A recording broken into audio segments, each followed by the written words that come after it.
and welcome to Hello, It's Us, a program where we'll try to show that we're all living in one group and not everybody going out their own different directions.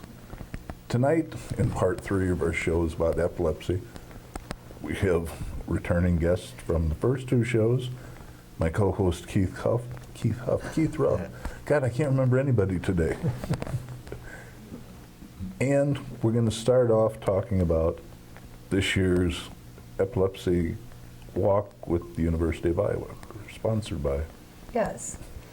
This will be the 4th year we've had an epilepsy walk in Iowa to help raise awareness and educate people on epilepsy and first aid safety, seizure first aid. And this will be the first time, though, that we've held a walk in eastern Iowa, in Iowa City. So we're very excited to bring the walk to a different portion of the state to reach out other people and in this area of the state. And the Iowa Walk for Epilepsy and 5K Run is going to be held on April 20th. And we're going to start at 9:30 in the morning. And it's going to be located in the city park right here in Iowa City. We're going to have a 5K fun run and a 1-mile fun walk. So we hope that families and caregivers and professionals will bring their own teams and fundraise and to be part of this exciting event here in Iowa City. 100% of the profits raised from this walk will stay in Iowa to help support and serve the people in Iowa with epilepsy through the programs and services that the Epilepsy Foundation offers. Some of the services that we offer in the state is we have epilepsy support groups across the state in the Quad Cities, Iowa City, Cedar Rapids, Des Moines, Ames, Sioux City, and the Omaha Council Bluffs area. Some of the groups meet every other month, some groups meet every month, and we generally have a featured speaker each month. And it's a great way for folks to connect with each other in similar situations with their challenges with their seizure disorders. We also provide free seizure trainings on seizure recognition, first aid, and safety across the state, and have specially designed curriculum for school nurses, school personnel, law enforcement, first responders, civic, community groups. We can customize presentations. I did one for a new group home going up in a community the other day. And we can also educate peers. We have different curriculum for high schoolers versus middle schoolers, elementary kids. And it's a very neat program. And the training includes watching video footage of a variety of people in seizures and basic first aid as well. One of the other things that we do as an Epilepsy Foundation is we provide information and referral assistance to individuals and families having epilepsy. People will call in or meet with me to discuss their challenges. It could be with employment or lack of transportation, or it could be with their child's IEP or 504 healthcare plan in schools. And we help the families guide them towards better resources or directly help them ourselves on improving that specific situation that they're dealing with. We also do a lot of advocacy in the state and advocating for better supports and services in place, whether if it's educating employers on get better accommodations with their jobs, or it could be with the local public busing system and meeting with the customer service manager, which we did the other day with a group of folks in Des Moines, talking about the challenges that people with epilepsy have waiting for the bus for the bus stop in extreme hot conditions or in extreme cold conditions when that could potentially be a trigger for some of their seizures. So we do a variety of things. I had a group of folks calling in that were unemployed. They were adults and they were looking for something to do. So I created a coffee and conversation group, and we meet once a month and we do some volunteer work, or we go out on field trips out in the community and meeting different employers or meeting with transportation people, and basically people share their stories and their challenges they have, and we try to work together as a team to improve those supports for those particular areas. So I am the only staff here in Iowa, but I do have a community council, an Iowa Community Council of volunteers who are also personally affected by epilepsy throughout the state, and they assist us with achieving our vision and mission for improving the lives of people with epilepsy through everything that we can do to help them overcome their current challenges. Very interesting. Are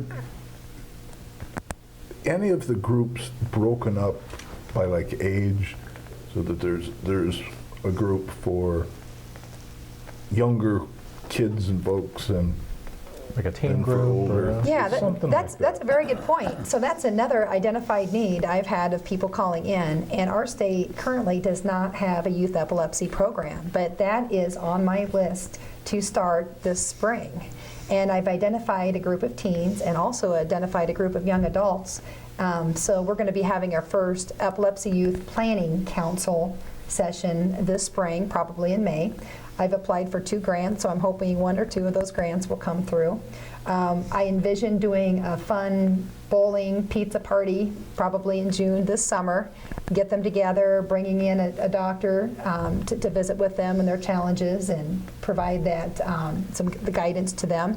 We're looking at getting an art therapy program next year in 2014, and I'd like that to go in conjunction with these young adults and teens with epilepsy.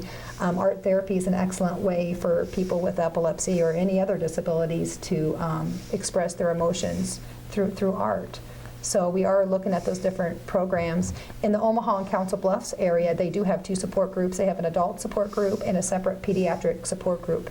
And a lot of our support groups, we consistently get 15 to 20 people, and especially in our larger cities. And as we continue to grow, and if that identified need for separating out the support group, a separate adult and pediatric one, we will get them going. If we can find a local contact in some other towns across the state that would like to help lead a local support group, we are open to expanding across the state, because we know, especially in those rural areas across the state, they're limited on access to care, and they're limited on people that they can relate with epilepsy.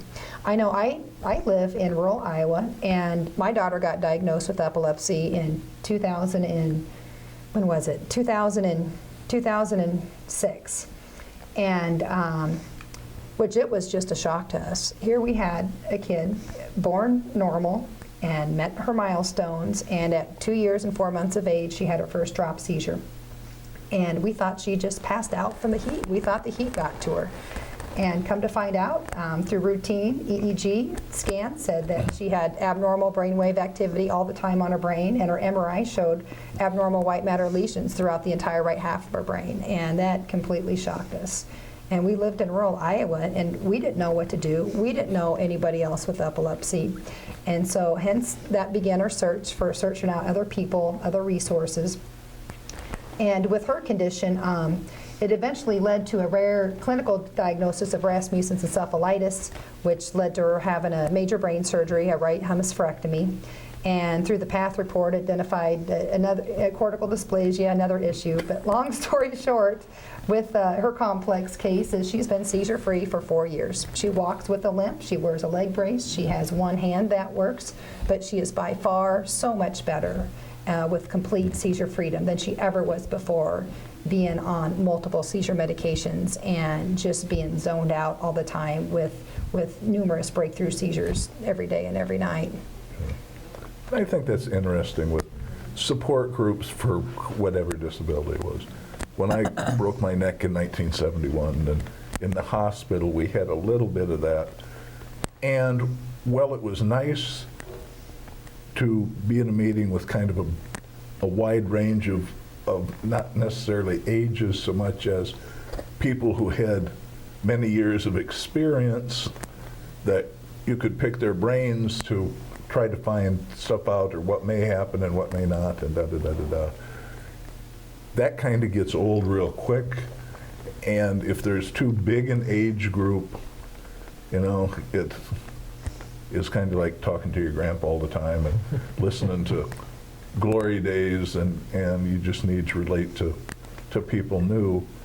But, you know, trying to find, once you get out, a support group, because so many of them, you know, it's not like you look up in the phone book under, you know, spinal cord support group, or this support group, or that support group, and you know, and that was far enough back that I knew 2 other people in Marshalltown who had spinal cord injuries.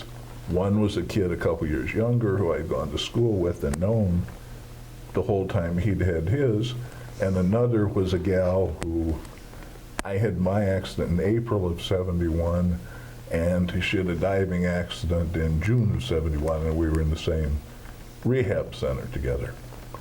But other than that, those were the only people in Marshalltown that I knew who, you know, used wheelchairs or whatever. Yeah. And there's another identified need. I had a couple elderly call in, and they can't get out a whole lot. And so I got a pilot program going on right now called the Phone Friend Program.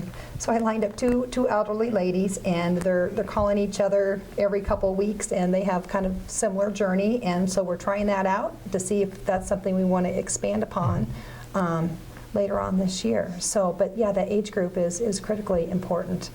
And I've had people say, well, we'll bring our, you know, young 20 age child if there's another young 20-year-old in attendance. So if I know who's coming, I call other folks that have similar age range, and that way that allows them the opportunity to meet.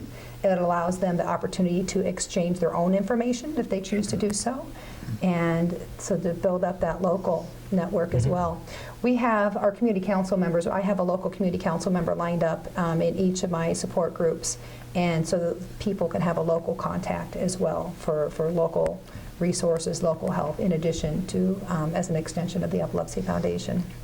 I think that's an important point, is that the EFA, the Epilepsy Foundation, is a national organization, but what happens really happens at the local level for the most part. And it's even divided you know, at the state level, and then, as you point out, things that happen at particular cities around the state. And epilepsy is such a tough disability. It's kind of one of those in-the-dark disabilities. It's one of those disabilities that just isn't talked about a lot. And so it's more prevalent out there than what people think. 1 in 26 people have epilepsy. 1 in 10 will have a seizure in their lifetime. We all know people with seizures and epilepsy, but you may not know they have seizures or epilepsy. 70% of people diagnosed with epilepsy get adequate control with their first or second seizure medications. And so people know people who have this condition. It's just they don't know they have it because they're pretty well controlled. Well, and there's such horror stories about, you know, oh, you had, and what you, well, you know, got kicked out of school, or, you know, lost the job, can't drive, can't do this, can't do that. You know, it along with, you know, mental illness or autism or several others, just are not the ones that you want to put a T-shirt on in the morning and run out and epilepsy or. And even though we've come a long way in trying to ease that social stigma, there's still a lot of education and awareness to do. You know, there are people with epilepsy who would function so well, they take their medicine or whatever treatment they have, they drive their car, they go off to work, and if they didn't choose to tell anyone about it, you'd never know. And there no need to know, really. Thousands and thousands and thousands of people like that. And then there are other people that struggle with limitations of driving and getting around town and finishing school or holding a job and raising a family, memory challenges, medication side effects, just the worry of the next shoe dropping. You know, people describe that to me very often. You know, the thing about epilepsy that's really unique and among a lot of other medical conditions is that you're basically yourself 99.9% of the time until you have a seizure, and then you're out of it. If you have a seizure that affects your level of consciousness, and they don't all, there are some that are smaller than that, but it's that, you know, I know I've had them in the past, and when's the next one going to happen? And sometimes people they choose not to go out into public spaces as often as they would because of that, or maybe choose not to finish college or attempt to get another job. Because they don't know what's coming ahead in the future. And medically, that's a tough thing to deal with. And I think we talk to people a lot in clinic about, you know, here's what we're trying to do medically to control things so that over time you can regain that confidence and achieve that optimum, you know, the maximal sort of quality of life that you can have. And a lot of times the IT public already have a concept that's negative. Even I noticed it. Right. if people would ask me what I need instead of trying to help or overhelp, Right. all they have to do is ask. Right. Luckily, we have more resources than we had in the past, and the internet must be a major advance. You probably use that in your work quite a bit. And, just the ability to connect with people through email or messaging, or to access resources online. The ability to log seizures online, for example, and use that for medical information when you come in for visits. We're quite a ways from doing this yet, but we're taking steps towards connecting, the university hospital through things like telemedicine. So electronic communication with people that are out there, because here we are at a big giant hospital in Iowa City, but we serve a big oval group of people that are across the state and over into Nebraska and over into eastern or western, northwestern Illinois and down towards Missouri border. And it's 4 or 5 million people altogether, and it's 40,000 people with epilepsy. And so it's a large number of people out there that, if you live in a small town, it can be a very disconnecting kind of thing, because driving may be very difficult. Getting from the rural home to job in a city nearby, or just getting to a public library or something like that might be very difficult. Well, I haven't fully embraced the digital age yet. I do think one of the nice side effects is folks are able to socialize. Probably not in the best way over computers and that, but they're not as locked into isolation as they have been in the past. And there are ways to talk to people online, and they don't have to know who you are, what you are. It's all very anonymous, and to have some sense of a life that way. The only thing that gets very annoying is you always have to explain yourself. And in this day and age, with all the awareness, you would think the average IQ public would be a little more aware and open. Right. I think if people really knew, I bet if they reflected on this and started asking around, most people have epilepsy in their family. I have epilepsy in my family. Or somebody at work, a coworker or a friend, who maybe they don't have it, but somebody in their family does. It's there are 2 million Americans with epilepsy. That's a lot of people, and it doesn't take very many steps to know that you know somebody. That's when most people think of epilepsy, they think of the tonic seizures, or the old term, the grand mal seizures. Right. But actually, over half the type of seizures are partial seizures, and there's over 20 different types of seizures. Right. Would you like to go into the simple? Sure. Yeah. So, if you've watched enough TV or movies, you see it depicted as somebody having a convulsion where they stiffen all over and shake, and that certainly happens. But as you point out, more than half of seizures are something different than that. So medically, what we do is we break seizures down according to where they come from in the brain. They can come from the frontal lobe, the temporal lobe, anywhere farther back in the brain, and we categorize them by either generalized seizures, meaning they start all over. They come from the whole brain at the very beginning. And most generalized seizures are genetic. People are born with the tendency to have that. They may not start having them until they're teenagers, but it's caused by something in the genes. Maybe it runs in the family. And then a bigger group of seizures are what we call partial or focal, meaning they come from an area. One of the temporal lobes, one of the frontal lobes, maybe a couple different areas.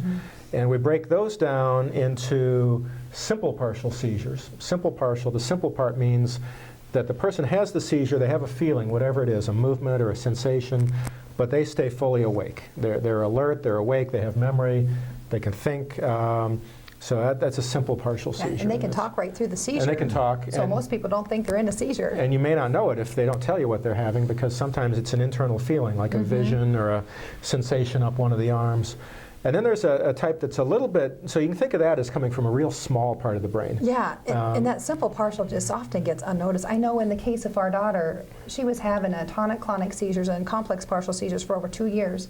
And it was a week before her brain surgery on an EEG that they told us she was having simple partial seizures. And frankly, I didn't know what that was at the time. Yeah. And what she was doing a arithmetic, fast hand clapping and talking right through it. Yeah. And she did that all the time, and we weren't even logging those. Well, and when you do long-term EEG recordings, the EEG is the brainwave test where we glue buttons onto the head and record the electrical activity of the brain. When you do that in people that have epilepsy, that have other obvious kinds of seizures where they feel it, sometimes you actually find seizures that happen on the EEG that the patient doesn't even know they're having. Right. And we don't know how meaningful those are. Do those cause brain damage? Do those hurt somebody? We don't really know. But they're part of having more obvious seizures too. So there's a simple partial seizure, then there's something called a complex partial seizure, which is where you have the same sort of focal thing, but it's a little bit bigger, it spreads into a little bit more neighboring brain areas, and it makes the person unaware. So while they're having it, they may stare, they won't answer. If you ask them afterwards what went on, they wouldn't know what's going on around them, so they lose some time during that. And it may just be seconds or maybe a few minutes long. And a seizure can start in a spot and then electrically spread all over the brain, and then you end up with a convulsion, a grand mal kind of seizure. Yeah. Other sorts of whole brain or generalized kind of seizures, though, can be what used to be called petit mal, or now called absence. And this is where a person just, usually in kids, like school-age kids, where they just blank off and stare for 5 or 10 seconds. They go right into it, they come right out of it, and they tell me words like, oh, I had a glitch or a freeze, because that's sort of what it feels like in their brain that they're having.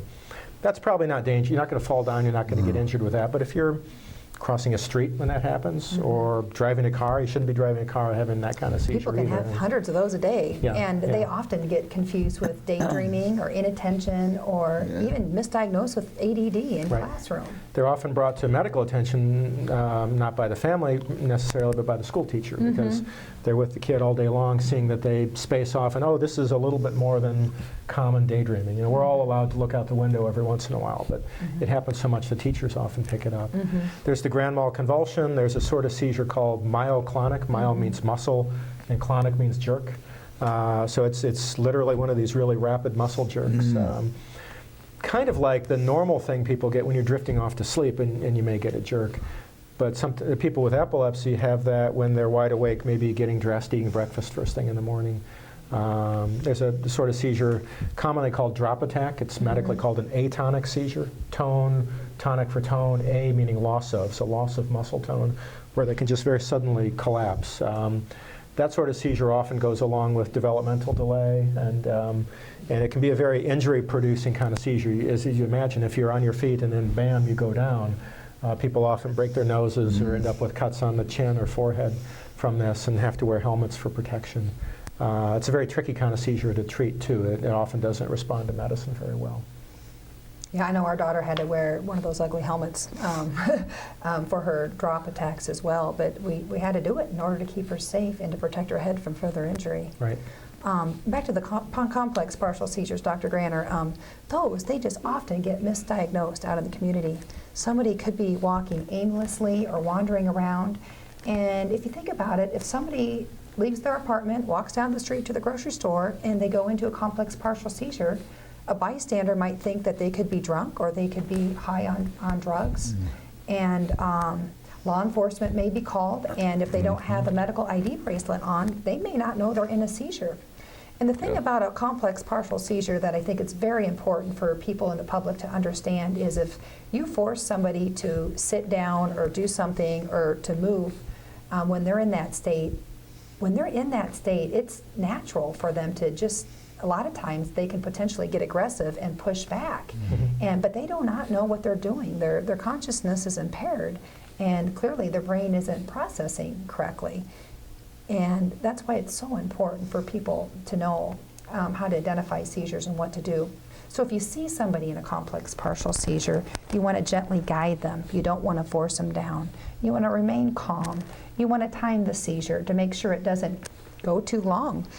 If a seizure starts to hit 5 minutes in length, that's getting to be a little long, and that would probably be a good idea to call for emergency services. and we haven't talked about that yet, but maybe now's a Right. good time, is the rescue medication. Right, right. So yeah, the whole package of Yeah. sort of emergency response to things. So Yeah. you know, the vast majority of seizures in people with epilepsy happen, they come on, they end, no harm done from that particular event, right? So usually there's no injury, there's no need to go to the emergency room. I advise my patients usually, you're right, 5 minutes. If a seizure's gone on 5 minutes and hasn't stopped, it's not likely to stop on its own. Or it's a lot less likely than a seizure that's only happened a minute or so. So 5 minutes is kind of that threshold where maybe it's time to start calling the EMTs. It's getting to be a little long. Or if the seizure does happen to result in a fall, and there's an injury or something that needs to get looked at in the emergency room, or if it's a totally different type of event than the patient usually has. And, It's a new onset seizure? Or first one needs to be checked out. if they have diabetes or if they're pregnant, they should probably be checked out as well. Right, right. So, and then on the scene, the things to do, right, so something as brief as an absence seizure doesn't usually require any particular intervention. It happens, it's done, it's over with. The simple partial seizure where the person just gets a feeling but they're fully conscious, all you have to do is talk to them about their experiences and maybe they'll tell you what's going on. Medically, that helps us a lot too. We like to know what's happening with these. The complex partial seizure, which by definition affects a person's memory, so they're not thinking right at that moment, they're not remembering, they're not responding, maybe they're not verbal, helping them away from dangerous situations like actually one of the more dangerous places in our life is in our home, and a couple of the more dangerous places in the home are the bathroom and the kitchen. Bathroom because it's got a lot of porcelain and hard things, hard floors, a lot of stuff to fall into. The kitchen with stoves and knives around. So just guiding away from any dangerous situations. You're absolutely correct. You don't want to get in their face. You don't want to get in the way. You don't want to be too physical in redirecting them, but just helping to guide. And our nurses and our techs on the epilepsy monitoring unit do a great job with this. They'll let somebody get up from the bed, talk to them calmly, quiet voice. One person at a time is usually good. You don't want to surround them with 5 people because that can seem a little threatening to somebody whose brain isn't quite functioning well at that time. And then let it happen and reorient them as they come out of it. With a convulsive or grand mal seizure, there are some other principles of first aid, like helping them down to the ground, because they will not only be unresponsive, but their body will start to stiffen. If you don't help them, they're going to fall, and there might be an injury from that. So helping down to the ground, on their side in case they throw up so it doesn't end up going back to the lungs. Putting nothing in the mouth because you can cause more trauma with that. It's an old wives' tale to put a spoon or something in the mouth. You don't want to do that. And then again, as they come out of it, helping with reorientation and attending to any physical injuries that might have happened. But the vast majority of seizures end on their own. They end within a couple minutes. It seems like forever, I'm sure, while that's happening, but it will end, and if it lasts a little bit longer than that, then that's time to call EMTs. Yep, and you can learn about all these different types of seizures and seizure options at the Iowa Walk for Epilepsy. We're going to have seizure first aid bookmarks, seizure first aid information, and you can sign up for that at www.epilepsyheartland.org. Again, that's www.epilepsyheartland.org to come on out and join us for the Iowa Walk for Epilepsy and 5K Fun Run, which is being presented by the University of Iowa Healthcare Departments of Neurology and Neurosurgery. So second year in a row, the University of Iowa is the presenting sponsor of our walk. And again, that'll be on April 20th here in Iowa City in the City Park in the morning, starting at 9:30 a.m. So. Yeah. And for the third segment in a row, we're out of time. Certainly wanted to thank you both for coming. Hope lots of people tuned in and got a lot of information that you were offering. Thanks, Keith. Until next time, we'll see you. Yeah. Thank you. Good night now.